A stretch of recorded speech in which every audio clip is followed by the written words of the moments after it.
Everybody wants to scale their business in 2025 and beyond, right? That is the ultimate goal. How do I get to XYZ revenue in XYZ timeframe? And that is a phenomenal goal. But also the second question on the back of that is, how do I do that without overwhelming myself? How do I do that without hiring a big team? How do I do that without burning out in the process? So I am going to give you 2 steps today that you can go ahead and implement in your business, decide which one you prefer, and you can go ahead and start setting up your own scaling strategy so that you can scale and grow without burning out and without exhaustion. So for those of you who are new to this channel, I'm Esther. I'm the founder of Cottonelle. I grew my own business to $30,000 months in just 5 months, and now well beyond that with all of the strategies that I teach on this channel. And if you want to learn more about what we do, you can always visit the caption below. There's links everywhere. There's links in my bio.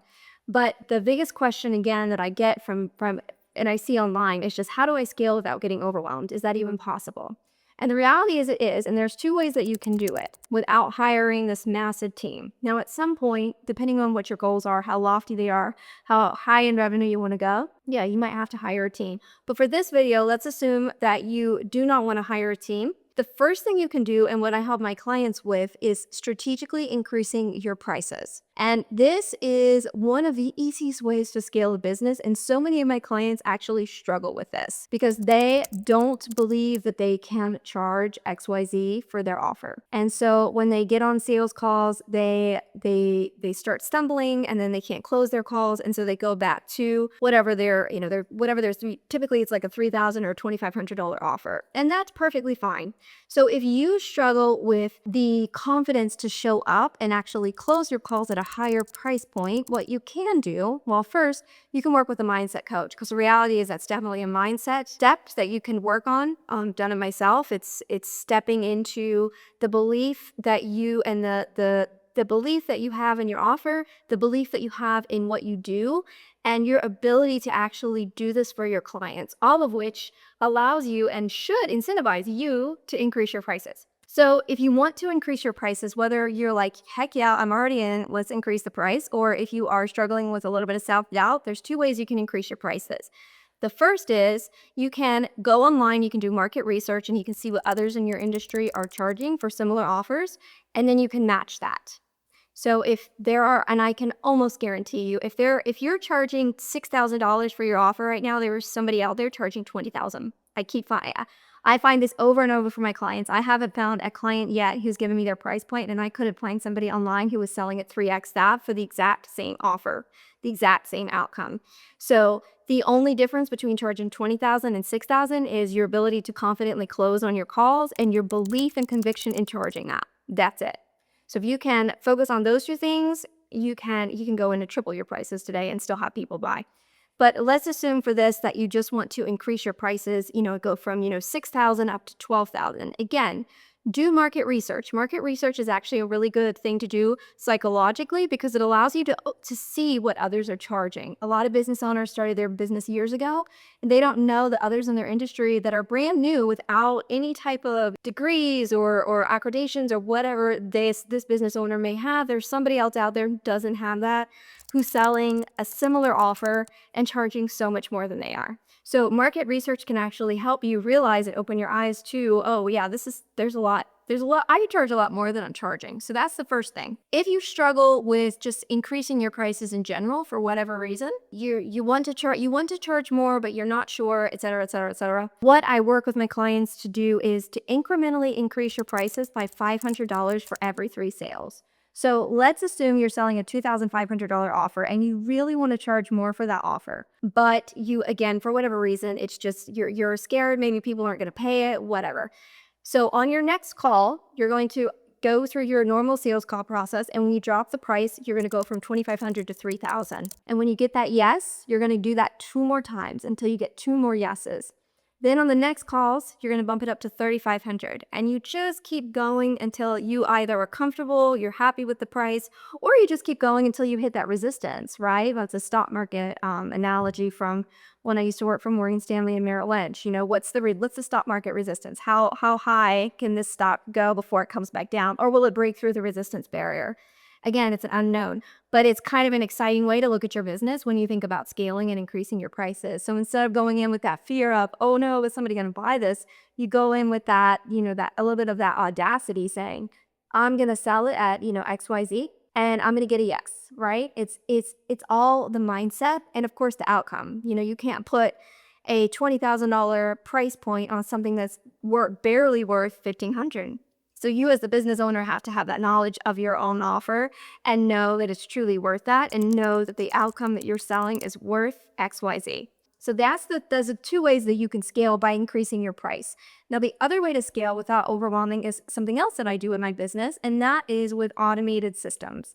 So when you think about running an automated system, I'm not talking about AI. You can use AI, but I would be very wary, and I personally don't use it at this level in my own business with high ticket offers. And that is because AI is not human. And with premium offers, you're not just charging a premium price just for a service, you're charging a premium price for that one-on-one, especially if you're a coach or a consultant or a service provider.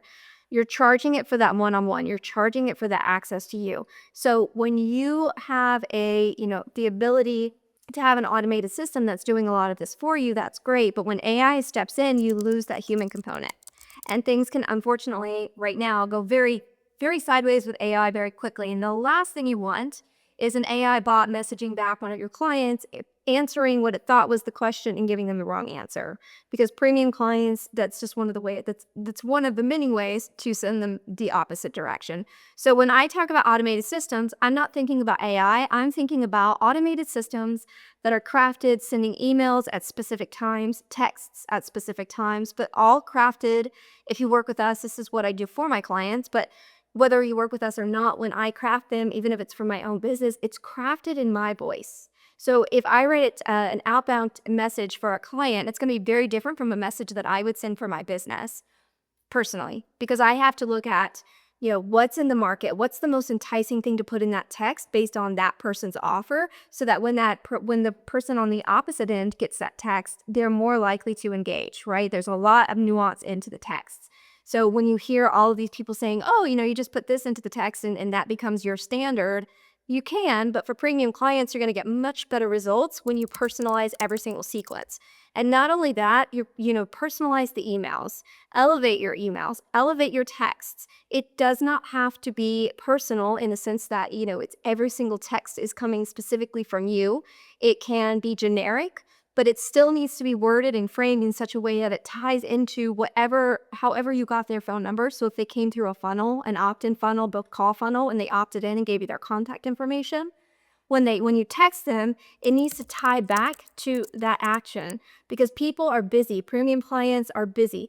They don't necessarily remember every single thing that they've done that day. So when they see that text come through, if it's properly worded, if it has the right sign off, if it's doing all of the things properly, it's actually going to build a bit of a connection, and then they're going to be more likely to text you back, as opposed to those standard texts that you get that are poorly worded, that just fly out, and then you have no idea who they're from because there's not even a signature, there's no mention, and you have to remember that you even opted into XYZ funnel on XYZ date.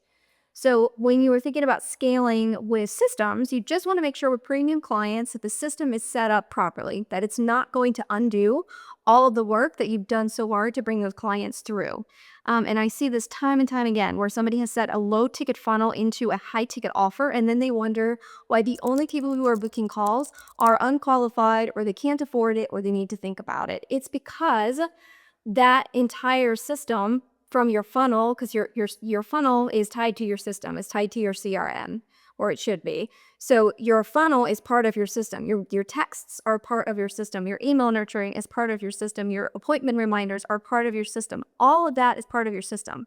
And if any piece of that along the way, while you are, nurturing, bringing those potential clients through, if any of that is not set up properly, you're going to repel them.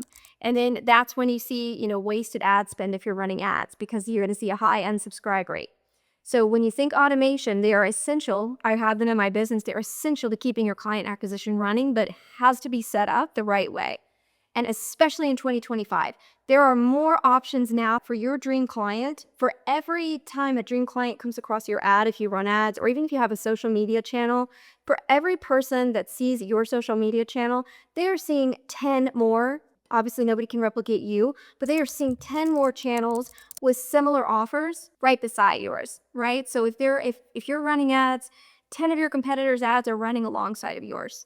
So when you think about the automation and now you brought them into your funnel, so now you've done a good job. Your ads have brought them through, but now if your automated system is sending out too many texts, too many emails, it sounds generic, it sounds low value, it sounds like ChatGPT wrote it, you're just going to repel those premium clients. Premium clients want an experience. They want to feel seen. They want to buy into something that makes them feel valued. And so all of those low ticket strategies do not and cannot and will not convert high ticket clients in 2025. So those are two ways that you can go ahead and start thinking about how you can strategically begin scaling your own business in 2025. And automated systems, I highly recommend. And if you would like to learn more about how we do this for our clients or the strategies and the tools that we use, you can click the caption below and there will be a couple of links down there for you all as well.